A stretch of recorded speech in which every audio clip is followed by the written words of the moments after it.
நான் காட்டுற இந்த இடத்துல உங்களுக்கு வீக்கம் இருக்கா வாட்ச் பண்ணுங்க. உங்க மால்யூலஸ் மாலிகஸ் போனுங்க இந்த சைடு, அதாவது இந்த முழி இருக்கு இல்லைங்களா, அந்த முழியோட வெளிப்பகுதியில ஃபுல்லா வீக்கம் தெரியும்.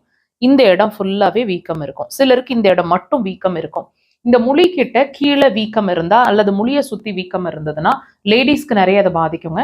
இந்த வீக்கம் இருந்ததுன்னா கர்ப்பப்பை சார்ந்த பிரச்சனை இருக்கு அல்லது வரப்போகுது இன் ஃபியூச்சர் அப்படின்றதுக்கான ஒரு சிம்டம் இது. ஸோ இதை இந்த வீக்கமும் நமக்கு ட்ரீட் ஆகணும். இந்த வீக்கத்தோட ரூட் காஸ் நம்ம கர்ப்பப்பையும் சேர்த்து ட்ரீட் பண்ணிக்கணும் அப்படின்னா ஒரே பாயிண்ட்டுங்க. லொகேஷன் பாருங்க, கால் பாதத்தோட சுண்டு விரல் அதுக்கு பக்கத்து விரல் 2 விரலுக்கும் இடையில அந்த மார்க் பண்ணிருக்கிற இடத்துல இருக்கு அந்த பாயிண்ட். உடன் இன்ஸ்ட்ருமெண்ட்ஸ் வச்சிருக்கீங்கன்னா இப்படி ப்ரெஷர்ஸ், விரல்கள்னா இப்படி கிளாக் வைஸ் டைரக்ஷன். நல்ல கவனிங்க, 15 to 20 செகண்ட்ஸ் ஒரு ப்ரெஷருங்க. அந்த மாதிரி 3 to 5 முறை. ரொம்ப வீக்கம் அதிகமா இருந்ததுன்னா ஒரு நாளைக்கு 10 முறை வரைக்கும் கொடுக்கலாம். எவ்ரி ஹவர் எவ்ரி 1 hour கொடுத்துட்டே வாங்க. நல்ல ரிசல்ட்ஸ் இருக்கும். ஒரு 3 daysல வீக்கம் வடியறது தெரியும்.